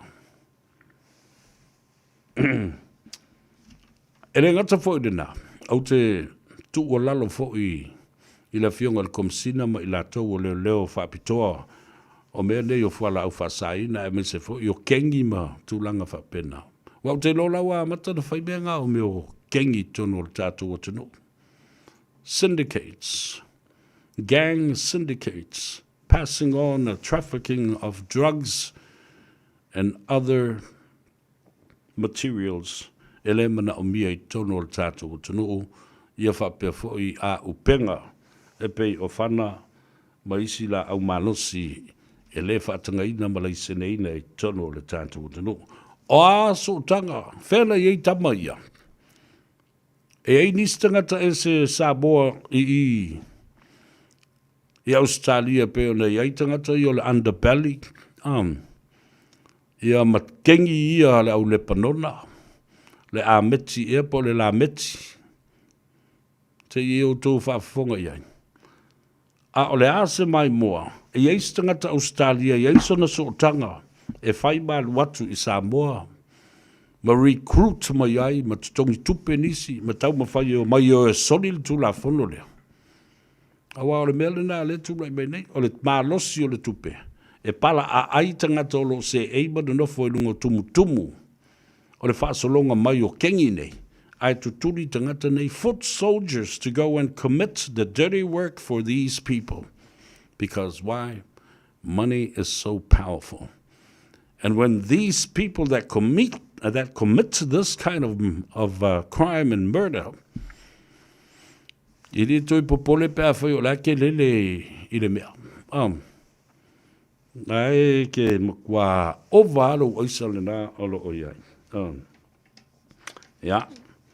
Tātou nofo ma mātou i tū, ma tālia lupe o maunu isu enga ia wa whai nei. Au tātou iai pēlai organized crimes and unsolved crimes. Mau te fia whamanatu le fionga le li pāremia. Awa o le tau sanga na se ima vai atu nei. E alana nai leino whai atu. E tu sa whala ma le case o le tama leo tu au. Le case o fia me o yo o le maliu o le tamaitai o Gabbard, Caroline Sivayana Gabbard. O ai o lo o masalumia i nei mea. Ai manatua, o le tausanga na se mawai today.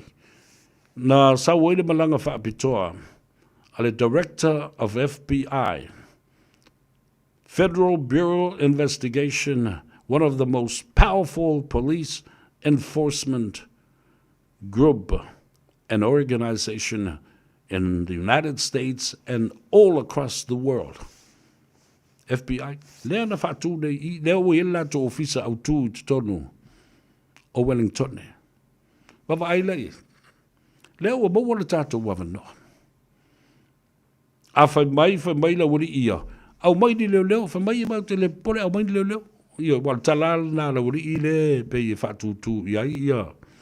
Ma lau manu i o lātou i ngoa. I le maliu o tū au. Lea whai mai mātou te le pole, au mai leo. Nā na whāsanga tō au mai leo toi o mai fo i malesi tala whai mai. I lea ma whai e leo nā. O na whai e se susuenga. They are only in Samoa for operational and advisory capacity. So now, what more could we do? We have to reach out using our bilateral international laws in terms of police enforcement groups, specifically forensic investigators. I reach out to you, Mr. Prime Minister, Honorable Lauri Maniatoa.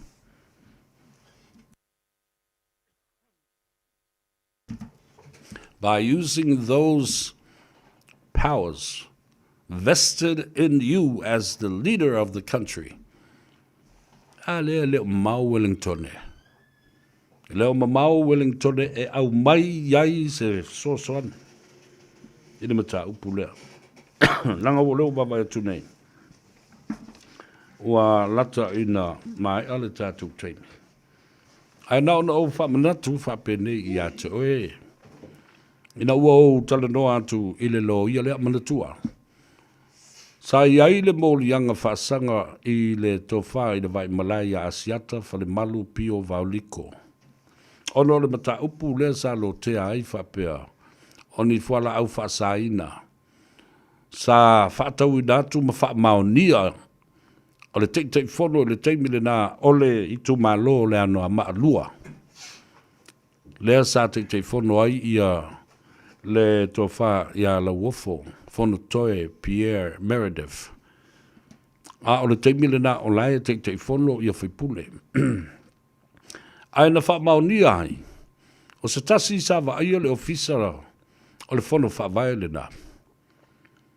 Na ia i oe ina le wha o ngā ina o ni tupe na saili ai ni siaki se lua. ma whaatauina ai whala au whaasaina. Le maria la le mata upu lea. Whato au lo muri atu nei. Na whaila ai ia le whaasea ma le complaint o se su whaale tu la fono ale a whionga le sui te itai o le tua ngai. Ma lo te ai ma wha mawina le mata upu le nā le stala i toro New Zealand. Sa usilingia la le tō whaile vai malai. Po le ale tūlanga wo o iai. E tā ua, whamai, mua umona tongi i whafo le mata upule nā i le vāolo ia i nei ma le whaamsinonga i New Zealand. A le mea la o te ofo i tele, langa na uta le no atu i le lo ia le a asiata. Ai whamatala ma iai, wale o to iai la, i le mawhai o na whaawawina, le tangi le nā la wafo.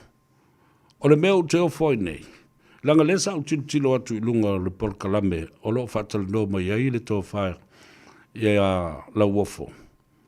Wa uma, rana winga, the lawsuit that was filed here in New Zealand failed to reach the standard or the threshold for that issue and that complaint to be heard in the courts of New Zealand. A lea la ua wawatu nei, o lea ua susu ea le lau pepa, whai mai, o lea ua toi whaulu le tangi a le tasi na whai i nei. A le mata upu e winga fo i a Samoa, lea la ua toi whaulu i Samoa. Lea la au te tonu ai i le o whea la le jurisdiction now, the New Zealand court jurisdiction has thrown out the case. And what is Samoa going to do with that case? Aoteilua, e te tau ona refer ele ofisa leo ile ofisa ole te maitai lo i sili. Malona ofisa e mai ei se wha te taunga le mataupula. E te ena tu I e tu e whaila I Samoa. Nai whanongo longo mai ia the judiciary system of Samoa. Justices, judges, and those who are involved in the law enforcement, and also the Department of Justice. Nā fwoi whaafonga mai iai, ne whionga I le komisina, ia a whamasanga le ataua. E whawheo na ato I whawheo, e le whamsinonga I New Zealand nei. Ai toi o atu toi whaila, morianga lava I e tasi whasanga I lea fwoi tamani I te tonu o Samoa. E alal malusi ang. E a wale malusi a toi New Zealand, e o lai e whaonga. The jurisdiction of Samoa for ile mele na. Whamasino I fwoi. Because the question is, so if it has failed in New Zealand courts, would the Attorney General in Samoa waste her time with this case and the second filing of the matter in the Samoan court's jurisdiction? E mana ia. Ia lena. Tawa lunga atu ai ia le talanoanga I le so.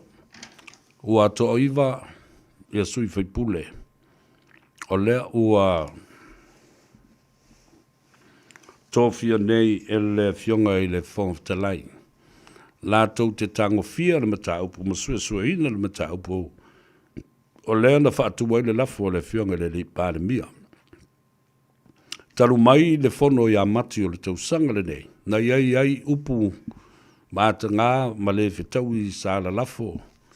Mai e le whionga I le teitai o le tua ngai, le sui teitai whapena fōi. Ma le whailautusi o le hero pipi. O mai o la le sui ngā le whongawhtalai. Now, the speaker has finished his investigation and perhaps there is an element there.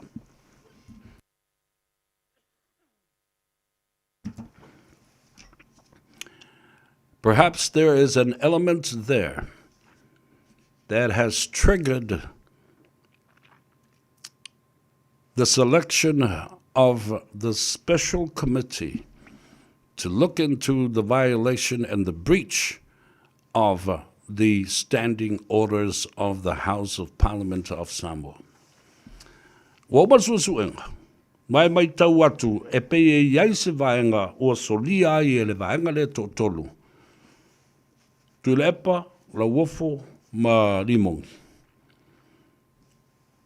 Tu la fono tu mau o le mauta. Mau winga, ma mionga tau o lo le mauta. Wa lai ana whapea, ele maua ina, se ele mene e loai, o soli le tu la fono, ma mionga tu mau, po tu la fono tu mau. Se manu, ele e whaia se whai unga le fionga, ele fonga fitalai, e whiriwhiri mai ai se komiti whafoe e to iwa. Ja?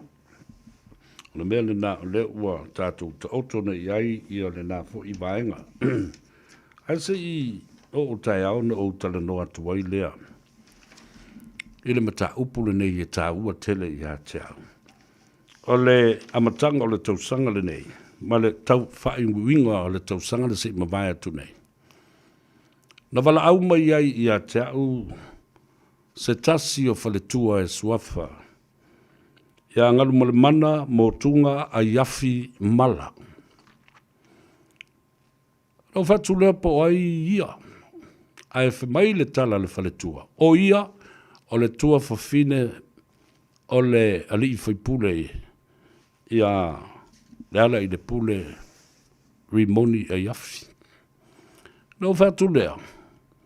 Ia se i whamatala atiri mai po ai atoa ia lau tangata. Vai atu o le whaletua mai o ia, o le whaletua o le whaife au.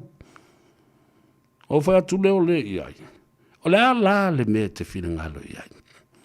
Ne te ua, loka atu ai sesi, ai sao noa mai le whaletua ia te au. Fia maua se avadoa, se i whai e se mātou tau mawhitanga i pāmiua, i eili whana inga i pāmiua. O lo tau mawhai e maua so la avanoa, ona e ngā lue i nā i pāmiua. Se o mātou tala foi ma mātou whasoa. Mātou whasoa la i le ale uinga o le whamatala, o le mataupu. Ai whamai. E whamole. Ua whaina tele lo lātou ainga. E a ona uso ma tuangane. Ma le ainga atoa. E tu sai ma le mataupu.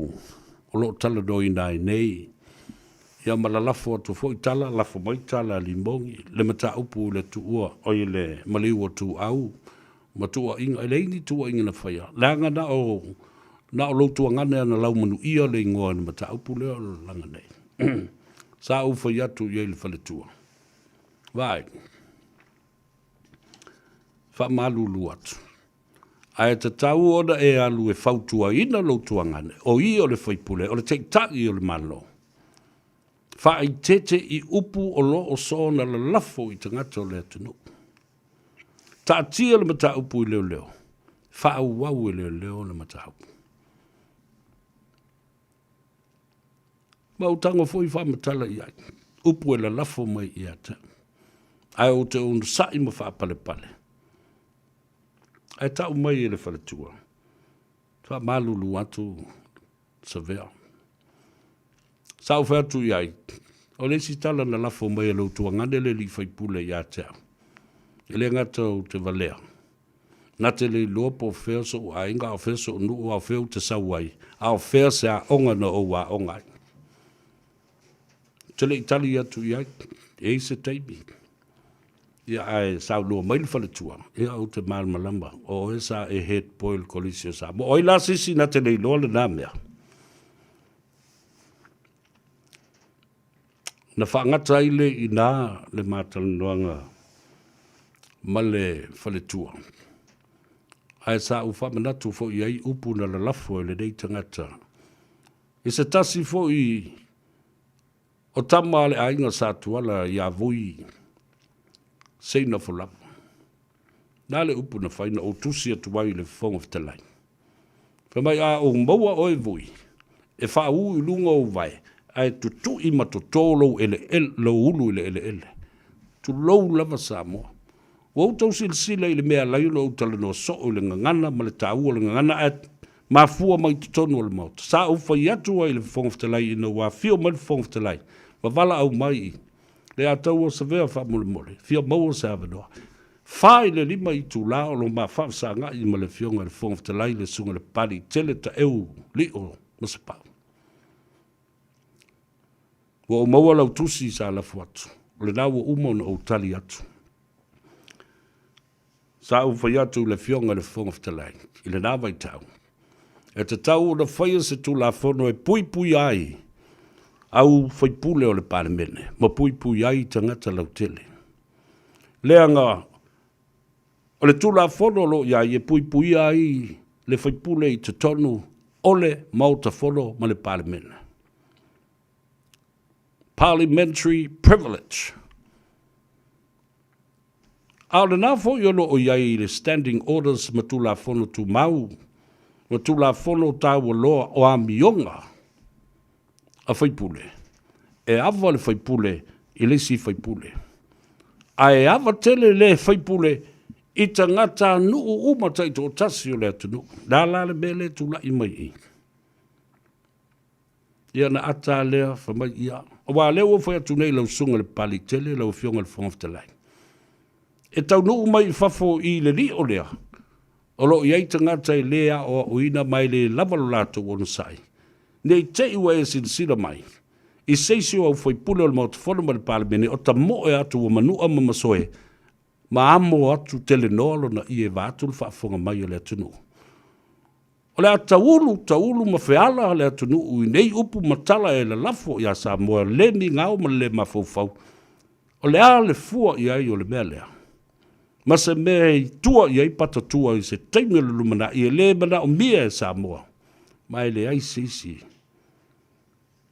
E mana o i lea mea i atupu. Ai ai, tau solo bua i la tu, o tai tai o le atunu. Ona whaolo a taua loto ma nganga o tangata. E leo ni a ngelu tangata. Ia. Wha mai a tuai ma taua lunga a tuai. Ia se wha amtalanga. Ile nei a fiafi.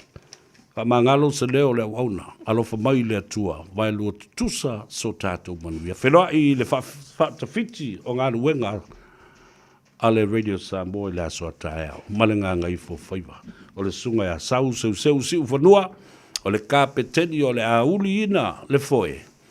Ia, a wā Samoa whaafonga mai tu e fia o le lanolangi, tufo le tātou polkalabe. Share and like our program. Leave me a comment. Alofa tele te mamtina matua. Whapea fo i lunga o le apia fo linga ia ma le tātou YouTube channel. Manuia tele tali ngā sua o ausi ngā taulanga ia pe a whata oto fo i e tō whāle nu o le tua. Ia a afu i le ia afu o le tua. Ala whai i whanunga le lei le aso atai au. Manuia lunga le ala tele ia awa le tupu se whaale velave ma whia fo i atu o le ala, tau nuu malmanuia i mauta malawa. Lei atu sa vea le nei alofa tele mo oe, whenua i tae au soifua.